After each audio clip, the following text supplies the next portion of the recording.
বঙাইগাঁও জিলা প্ৰশাসনৰ উচ্ছেদ অভিযান। আজি বঙাইগাঁও জিলা প্ৰশাসনে জিলাখনৰ হাপাচাৰা বজাৰত ৰাষ্ট্ৰীয় ঘাইপথৰ সমীপতে অবৈধভাৱে গঢ়ি উঠা ব্যৱসায়িক প্ৰতিষ্ঠানত চলালে উচ্ছেদ অভিযান আৰু উচ্ছেদ চলালে 56খন ব্যৱসায়িক প্ৰতিষ্ঠানত। উল্লেখযোগ্য যে বঙাইগাঁও জিলা প্ৰশাসনে ইতিমধ্যে ব্যৱসায়িক প্ৰতিষ্ঠানসমূহলৈ জাৰি কৰিছিলে জাননী, কিন্তু ব্যৱসায়ীসকলে এই প্ৰশাসনৰ জাননী কেৰেপ নকৰি তেওঁলোকে চলাই গৈছিলে তেওঁলোকৰ ব্যৱসায়িক প্ৰতিষ্ঠানসমূহ, আৰু তাৰ ফলত আচলতে সঘনাই দুৰ্ঘটনাৰ ঘটনা সংঘটিত হোৱাৰ লগতে কিছু পৰিমাণে বিপদত পৰিছিলে সাধাৰণ জনতা। ইতিমধ্যে অসমৰ হিমন্ত বিশ্ব শৰ্মা চৰকাৰে যিকোনো ধৰণৰ বেদখলকাৰীৰ ক্ষেত্ৰতে লৈছে শূন্য সহনশীল নীতি, আৰু তাৰ পৰিণতিতেই আজি বঙাইগাঁও জিলাৰ হাপাচাৰা বজাৰতো ৰাষ্ট্ৰীয় ঘাইপথৰ কাষৰতে অবৈধভাৱে গঢ়ি উঠা ব্যৱসায়িক প্ৰতিষ্ঠানত বঙাইগাঁও জিলা প্ৰশাসনে চলালে উচ্ছেদ অভিযান। লক্ষণীয়ভাৱে আজিৰ এই উচ্ছেদ অভিযানৰ সময়ত তাত উপস্থিত থাকে মানিকপুৰ ৰাজহ চক্ৰৰ চক্ৰ বিষয়া ৰাজেশ সিং, LRS সুভাষ মেধি, LRL হিৰণময় দেৱৰায় আৰু লগতে বঙাইগাঁও জিলা পুলিচ প্ৰশাসনৰ বিষয়াবৰ্গ।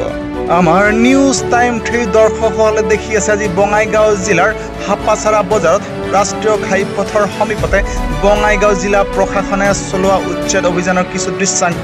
আৰু এই উচ্ছেদ অভিযানৰ সময়ত জিলা প্ৰশাসনে উচ্ছেদ কৰে 56খন ব্যৱসায়িক প্ৰতিষ্ঠান, যিসকলে অবৈধভাৱে ৰাষ্ট্ৰীয় ঘাইপথৰ সমীপতে গঢ়ি তুলিছিলে তেওঁলোকৰ ব্যৱসায়িক প্ৰতিষ্ঠান। আৰু ইয়াৰ ফলস্বৰূপে ঠাইখনত সঘনাই দুৰ্ঘটনা সংঘটিত হোৱাৰ উপৰিও জনসাধাৰণে ভোগ কৰিছিলে বিভিন্ন ধৰণৰ অসুবিধা।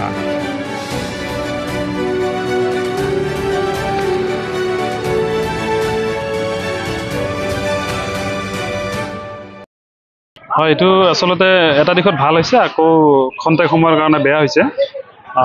ভাল হৈছে এইখিনি আমাৰ হাপাচাৰা বৃহত্তৰ এলেকাৰ যি জনগণে আমাৰ হাপাচাৰা বজাৰত বজাৰকৰণৰ বাবে আহে।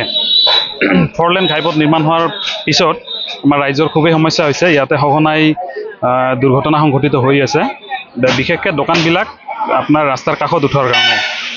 দোকানবিলাক এবাৰ ৰাষ্ট্ৰীয় ঘাইপথ প্ৰাধিকৰণ যি NSI দিছিল তেওঁলোকৰ নিৰ্মাণকাৰী কোম্পানীয়ে এবাৰ ভাঙি দিছিলে, আকৌ তেওঁলোকে পুনৰ ৰাস্তাৰ ওপৰে ওপৰে ঘৰবিলাক উঠাই আছিল কাষে কাষে, যাৰ কাৰণে ৰাইজৰ সমস্যা হৈছে। আৰু সেই সমস্যাটোৰ প্ৰতি আমাৰ জিলা প্ৰশাসনে নজৰ দিছে, তো এইটো আমি ভালে পাইছোঁ। আৰু যিখিনি দোকান ইতিমধ্যে ইয়াৰ পৰা হয়তো ভাঙিছে, তেওঁলোকৰ পিছফালে প্ৰত্যেকজন দোকানীকে বজাৰ কমিটিৰ ফালৰ পৰা নিশ্চয় উপযুক্ত ঠাই দিব দোকান পোহাৰ পৰিসৰৰ কাৰণে, তো কোনো সমস্যা নহয়। এনে ৰাইজৰ সুবিধা হৈছে, কিন্তু খন্তেকীয়াভাৱে দোকানবিলাকৰ কাৰণে, দোকানৰ গৰাকীৰ কাৰণে অলপ অসুবিধা হ'ব, কিন্তু বৃহত্তৰ স্বাৰ্থত আমাৰ সুবিধা হৈছে। হয়, আচলতে মানে ৰাইজে আপোনাৰ কেৰেপ নকৰা হৈ আছিল। 10 দিন পূৰ্বে নটিচ দিছে, 10 দিন এটা সময় দিছিল প্ৰত্যেককে। সেইখিনি সময়ৰ ভিতৰত তেওঁলোক নিজে নিজে হয়তো আঁতৰি গ'লে আজি বুলডোজাৰৰ প্ৰয়োজন নাছিল, যিহেতু ৰাষ্ট্ৰীয় ঘাইপথৰ খাচ মাটি হয় এইখিনি।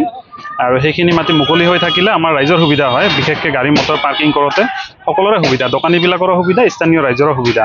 তো এই দিশত গুৰুত্ব নিদিয়াৰ কাৰণে আজি প্ৰশাসনে যিটো নিয়ম মাফিক কাম কৰিব লাগে সেইখিনি কৰিছে, সেইখিনি আমি আদৰণি জনাইছোঁ।